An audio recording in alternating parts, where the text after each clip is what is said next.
Good morning, dear students. Welcome back again with a new session of lesson number 5 Heat. We are going to start with the working of Hope's apparatus. Last time we have discussed about anomalous behavior of water. Now, how that anomalous behavior of water is working, and that is explained with the help of this Hope's apparatus. So, you can see the diagram of the Hope's apparatus. One cylinder is there in which water is being kept, and here freezing mixture is there in which a mixture of ice and salt is being kept, and two thermometer is there, that is T2 degree Celsius and T1.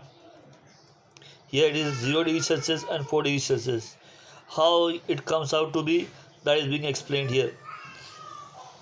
Temperature of water in the middle of the cylinder lowers down due to freezing mixture in the outer bowl.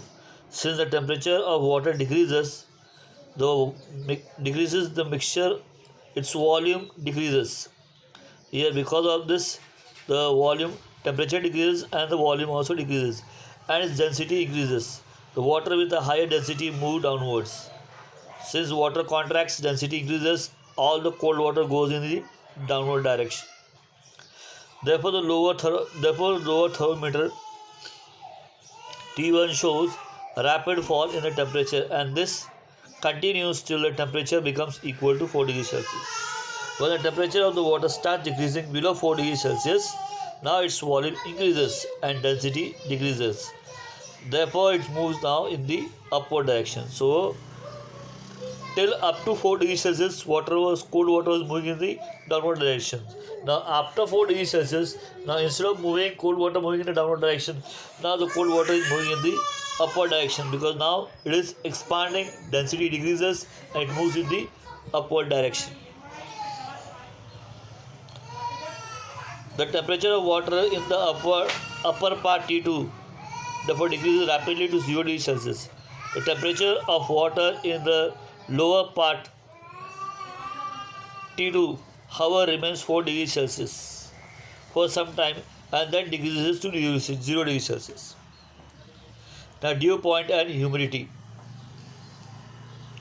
The amount of water vapor in the atmosphere help us to understand the state of daily weather. The presence of water vapor in the air makes the atmosphere moist. Humidity is the moisture present in the atmosphere. At a specific temperature and at a given volume of air, there is a limit to how much water vapor in the air contained. If the amount of water vapor in the air exceeds the certain limit, then the excess water vapor converts into water droplets.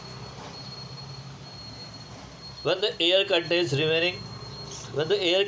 maximum possible water vapor, it is said to be saturated with water vapor at that temperature. The amount of water vapor needed to saturate the air depends upon the temperature of the air. Suppose unsaturated air at a certain temperature is taken and its temperature is decreased. The temperature is reached at which the air becomes saturated with water vapor.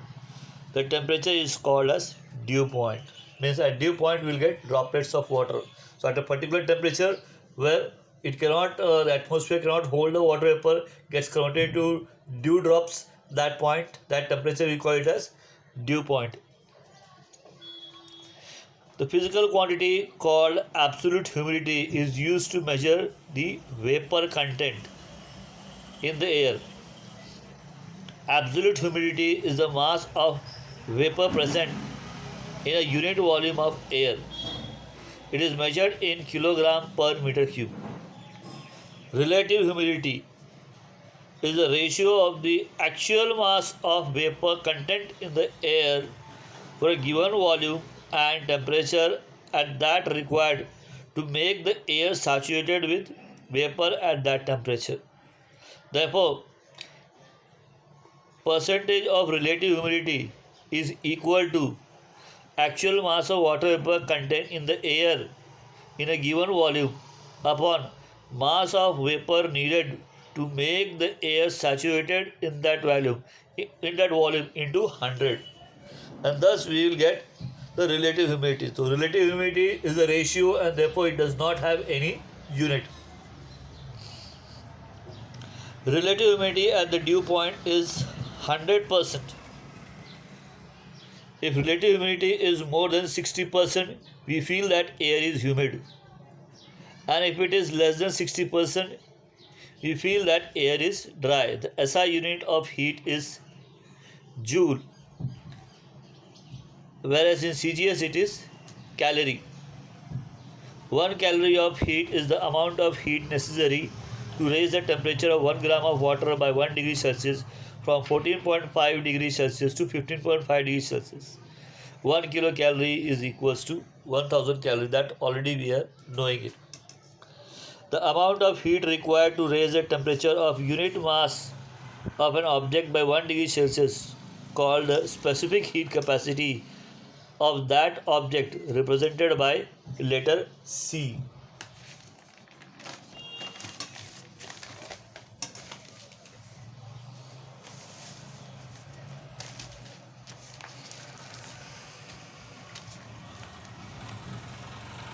The SI unit of specific heat capacity, specific heat is joule per kilogram degree Celsius, and the CGS is calorie per gram degree Celsius. The heat energy absorbed or lost by the object of specific heat C, mass m, and temperature delta T degree Celsius is given as m into C into delta T. If heat is exchanged between a hot and a cold object, and the system of both the object is isolated from the environment, then heat energy lost by hot object is equals to heat energy gained by the cold object. See the condition, it should be isolated from the atmosphere. Under that condition only this will happen. This is called as principle of heat exchange. The measurement of specific heat mixing method and calorimeter. Now, what it is and how it works out. The specific heat of an object can be determined by mixing method. We use it what? Or we use it in a device called as calorimeter. That is mixing in it. Therefore, it is used mixing or calorimeter. If hot solid object is put into the water of a calorimeter, if hot object is put into the water in the calorimeter, exchange of heat between the hot object and the water and the calorimeter starts till the temperature of all these becomes equal. Therefore, heat lost by solid object, that is Q, is equals to heat gained by water in the calorimeter, that is Q1, plus heat gained by the calorimeter Q2. Heat lost by solid Q equals to mass of solid into its specific heat into its decrease in its temperature. Heat gained by water Q1 equals to mass of water into specific heat into increase in the temperature. And heat gained by calorimeter equals to mass of calorimeter into specific heat into increase in temperature. This last three part, Q equals to Q1 plus Q2, this will help us to solve the sums based on this lesson. Not only this type of sum is there, very easy sums are there and very scoring also. Thus we have completed this lesson and portion for the semester. That's all for today. Have a great day.